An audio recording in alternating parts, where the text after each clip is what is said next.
जम्मू कश्मीर के पुंछ में कल दोपहर सेना की गाड़ी पर हुए आतंकी हमले में 5 जवान शहीद हो गए। शहीद जवानों में 4 पंजाब के हैं जबकि 1 जवान ओडिशा का है। हमला भिंबर गली और पुंछ के बीच राजौरी सेक्टर में हुआ।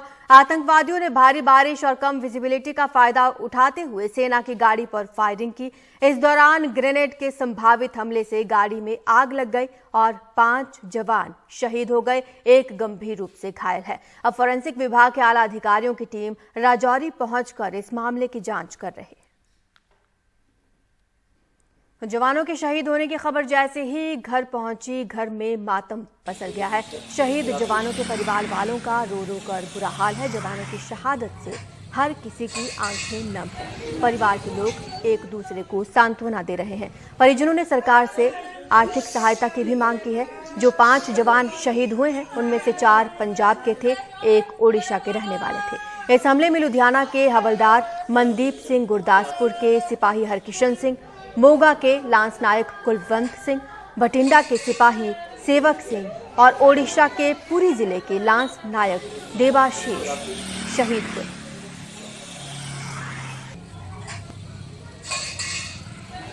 मेरे को पता चला तकरीबन शाम को 7 बजे। अच्छा जी।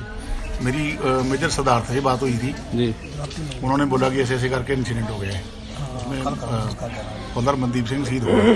बोले कि 11 बजे उधर से राजौरी मिलिट्री हॉस्पिटल से निकलेगी गाड़ी, उनको डेड बॉडी लेके तो तकरीबन 8 बजे के आसपास शाम को पहुंचेगी। उधर कोई उसके घटना वापर गई, वो शहीद हो गई। उसके छोटे छोटे बच्चे हैं सर, एक लड़का छोटा, एक छोटी बच्ची है सर। मैं तो सर यही कहना चाहूँगा भी जो भी शहीद हुआ है उसके परिवार को जो भी उसकी रक्षा की जाए, जो भी उसकी सहायता की जाए और जो जिसने भी ये काम किया उसको शहीद किया उनको मुंह तोड़ जवाब दिया जाए। मेरी भी ਇਹੋ ਬੇਨਤੀ ਹੈ ਕਿ ਉਹਦੇ ਪਰਿਵਾਰ ਨੂੰ ਸਰਕਾਰ ਨੇ ਸਹੂਲਤਾਂ ਦੇਣੀ ਚਾਹੀਦੀ ਹੈ। ਉਹਦੀ ਬੇਟੀ ਆ ਤੇ ਉਸ ਦਾ ਬੱਚਾ ਵੀ ਬਾਲ ਹੋਣ ਵਾਲਾ ਹੈ ਤੇ ਮੇਰੀ ਇਹ ਬੇਨਤੀ ਹੈ ਕਿ ਸਰਕਾਰਾਂ ਨੂੰ ਵੀ ਉਹਦੇ ਪਰਿਵਾਰ ਨੂੰ ਸਹੂਲਤ ਦਿੱਤੀ ਜਾਵੇ। ਤੁਹਾਨੂੰ ਕਿਸ ਤਰ੍ਹਾਂ ਪਤਾ ਲੱਗਾ ਹੈ ਉਹਦੀ ਸ਼ਹੀਦੀ ਦਾ? ਇਸ ਨੂੰ ਮਤਲਬ ਮੈਂ ਕਰਾਂ ਤੇ ਮੇਰੇ ਵੱਡੇ ਬ੍ਰਦਰ ਨੂੰ ਰਹਿ ਰਾਜ ਦਾ ਟਾਈਮ ਹੋਇਆ ਵਾ ਤੇ ਫੋਨ ਕੰਪਨੀ ਕਮਾਂਡਰ ਨੇ ਕੀਤਾ ਮੇਰੇ ਬ੍ਰਦਰ ਨੂੰ ਤੇ ਪਹੁੰਚ ਦੇ ਵਿੱਚ ਅੱਤਵਾਦੀ ਹਮਲਾ ਗ੍ਰਨੇਡ ਦੇ ਨਾਲ ਹੋਇਆ ਵਾ। ਗੱਡੀ 5 ਜਵਾਨ ਫੌਜ ਦੇ शहीद ਹੋਏ ਨੇ, 1 ਜ਼ਖਮੀ ਆ। पुंछ आतंकी हमले को लेकर जम्मू में बीजेपी के कार्यकर्ताओं ने सड़क पर उतरकर प्रदर्शन किया। इस दौरान बीजेपी कार्यकर्ताओं ने पाकिस्तान मुर्दाबाद के नारे लगाए। सेना पर हुए आतंकी हमले को लेकर लोगों में भारी रोष दिखा।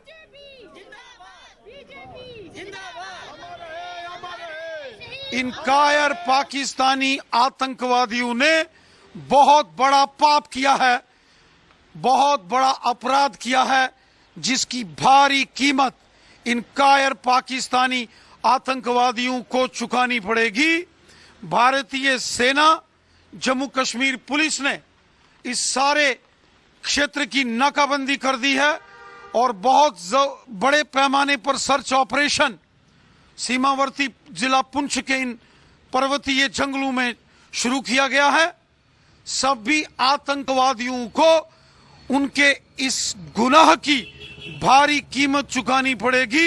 जमीन के पाताल से भी निकालकर इन आतंकवादियों को मौत के घाट उतारेंगे। देखिए, एक बड़ा चैलेंज है सुरक्षा फोर्सेस के लिए, पुलिस के लिए कि एक तो इतना बड़ा अटैक कैसे हुआ, ये कैसे, क्योंकि जिस तरह से अटैक हुआ ये एक बड़ा ही कोऑर्डिनेटेड अटैक है।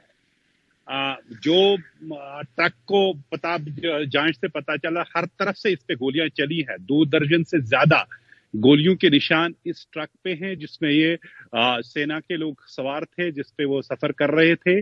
तो इसका मतलब है एक से ज्यादा हर तरफ से गाड़ी को घेरा गया, उसके बाद उस पर फायरिंग की गई है। उसके बाद ग्रेनेड या और कई हथियार से हमला किया गया है, जिससे गाड़ी में आग लगी। 5 सेना के लोग मारे गए, 1 जख्मी है, कहीं कहते हैं कुछ और जख्मी है, लेकिन एक की हालत काफी तशवीशनाक है जो जख्मी है। ये पिछले साल भी वहां राजौरी में एक आर्मी कैंप पे एक अटैक हुआ जिसमें 5 सेना के लोग मारे गए। ये आत्मघाती हमला था। लेकिन जिस तरह से ये घटना घटी, 2 अहम चीजें हैं। एक तो यह है कि श्रीनगर में अगले महीने G20 की जो टूरिज्म पे तीसरी वर्किंग ग्रुप मीटिंग होने वाली है, उससे पहले शायद ये आतंकी संदेश एक देना चाहते थे। दूसरी बात, पाकिस्तान के फॉरेन मिनिस्टर बिलावल जरदारी भुट्टो भी अब SCO मीटिंग में शिरकत के लिए आ रहे हैं।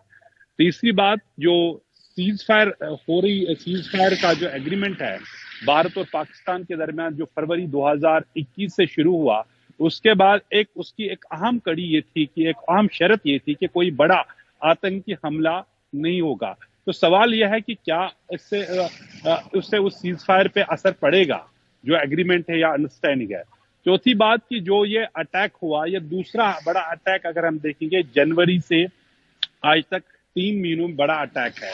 जनवरी में जब डांगरी राजौरी में अटैक हुआ, 69 लोगों पे हमला हुआ सिर्फ इसलिए कि उनका नाम क्या था, कि वो हिंदू थे, अटैक किया गया। 7 लोगों को मारा गया, 1 दर्जन से ज्यादा के लोगों को जख्मी किया गया। उसके बाद सुरक्षा की व्यवस्था जो स्थिति है उसमें काफी बदलाव लाया गया। बड़ी तादाद में सुरक्षा फोर्सेस को राजौरी पुंछ इलाकों में तैनात किया गया। विलेज डिफेंस कमेटी को मजबूत किया गया। उन्हें 303 राइफल्स के साथ ये SLR राइफल्स भी दी गई, उन्हें और ट्रेनिंग भी दी गई। तो एक कुल मिला के जो सुरक्षा व्यवस्था को तब्दील करने की कोशिश की ताकि कोई आतंकी हमला न हो जाए। 13 जनवरी को होम मिनिस्टर अमित शाह ने जम्मू में मीटिंग ली और सभी सुरक्षा फोर्सेस के लोग उसमें शामिल थे। उनको एक नोटिस पे रखा कि 3 महीने में जम्मू आतंक से बिल्कुल मुक्त होना चाहिए, जीरो मिलिटेंसी होनी चाहिए। लेकिन 3 महीने बाद हम ये देख रहे हैं कि एक बहुत बड़ा ये हमला हुआ और न सिर्फ कोई सॉफ्ट टारगेट उन्होंने पिक किया, बल्कि फौज पे यह बहुत बड़ा हमला हुआ, जो एक बहुत ही बड़ी चिंताजनक बात है। तो जाहिर सी बात है कि कोऑर्डिनेटेड ऑपरेशन था, अटैक था, और उसके बाद सुरक्षा फोर्सेस ने वहां एक अभियान शुरू किया, एंटी मिलिटेंसी ऑपरेशन शुरू किया। कल से जो बिम्बर गली, सुरनकोट और जो पुंछ का रोड है उसको बंद कर दिया गया है।